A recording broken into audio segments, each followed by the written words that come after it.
मराठी मातृभाषा चॅनलवर आपले स्वागत। आज आपण शिकणार आहोत इयत्ता दुसरीच्या पुस्तकातील 25 नंबरची कविता फुग्या रे।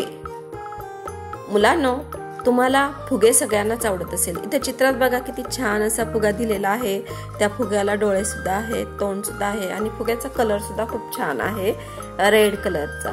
तुम्हाला सुद्धा फुगा आवडतच असेल ना? तर ह्याच फुग्यावर आधारित आपण आज कविता शिकणार आहोत। फुग्या फुग्या फुगशील किती, आभाळी उंच जाशील किती, पक्ष्यांशी गोष्टी करशील किती, वाऱ्याशी झुंज घेशील किती। आपण परत एकदा वाचूयात। फुग्या फुग्या फुगशील किती, आभाळी उंच जाशील किती, पक्ष्यांशी गोष्टी करशील किती, वाऱ्याशी झुंज घेशील किती। ढगांना पार करणार का, ताऱ्यांशी खो खो खेळणार का, गेलात जर का उंचच फार, चंद्राच्या घरी मुक्काम मार, जोडून दे टेलिफोनची तार।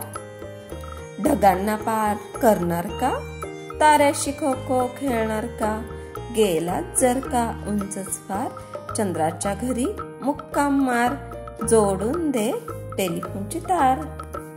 रोजच रात्री गप्पांचा वार, मी म्हणेन हॅलो हॅलो, तिकडून उत्तर काय हो राव, खरच ना पण तू वर जाणार की मधल्या मध्ये फट म्हणणार।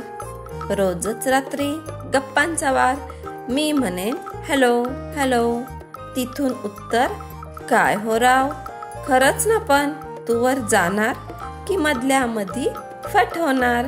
तर मुलांनो, खूप सुंदर अशी फुग्यावर कविता आहे ना। आपण कधी कल्पनाही केली नव्हती की आपण फुग्यावर इतकी छान अशी कविता कधी वाचू, कधी म्हणू। पण ही कविता लिहिली आहे कवी वसुधा पाटील। मला खूप ही कविता आवडली। ह्या कवितेची भाषा अगदी साधी सरळ सोपी आहे, त्यामुळे समजायला खूप इझी आहे। हे जे खाली दोन छोटे मुले आहेत ना, ते फुग्याशी गप्पा मारत आहे आणि फुग्याला बोलत आहेत की तू कधी वर जाशील, तू चंद्राच्या घरी मुक्काम कर, तिथून टेलिफोनवरून आम्हाला फोन कर, आम्ही हॅलो हॅलो करू, तू तिथून म्हणायचं काय हो राव, आणि तू खरंच वर जाशील का मध्येच फट असं म्हणणार। असं सिंपल असं छान अशा मस्त कल्पना ह्या कवितेमध्ये मांडलेल्या आहेत कवीने। तर तुम्हाला ही कविता नक्कीच आवडली असेल। तर आपण आता ह्या कवितेचे प्रश्न उत्तरे पाहूयात। प्रश्न पहिला आहे, कोण ते लिही। आभाळी उंच जाणारा, तर आभाळी उंच कोण जातोय? फुगा। पक्ष्यांशी गोष्टी करणारा, तर आपण कवितेत पाहिलं की फुगा आभाळात जातो आणि तो काय काय करतो, पक्ष्यांशी गोष्टी करतो, वाऱ्याशी झुंज देतो आणि ताऱ्यांशी खो खो खेळतो। त्यामुळे सगळ्यांचा आन्सर असणार आहे फुगा।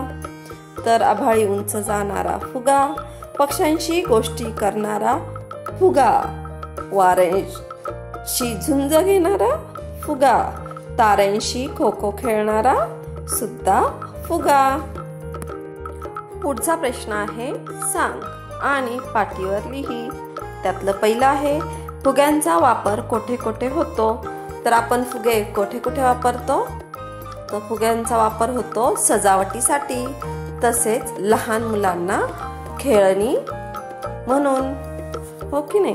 दुसरा आहे, तू पाहिलेल्या फुग्यांचे रंग, तर फुग्यांचे खूप वेगवेगळे कलर असतात, लाल, पांढरा, गुलाबी, पिवळा, काळा, असे खूप रंगीबिरंगी फुलं असतात। यात तुम्हाला जो कलर आवडतो त्या कलरच्या फुग्याचं नाव लिहिलं तरी चालेल। तर मुलांना, तुम्हाला फुग्या रे ही कविता आवडलीच असेल, तर अशाच नवनवीन कवितांचा आणि धड्यांचा अभ्यास करण्यासाठी आपल्या मराठी मातृभाषा या चॅनलला लाईक, शेअर, सबस्क्राईब नक्की करा। थँक्यू।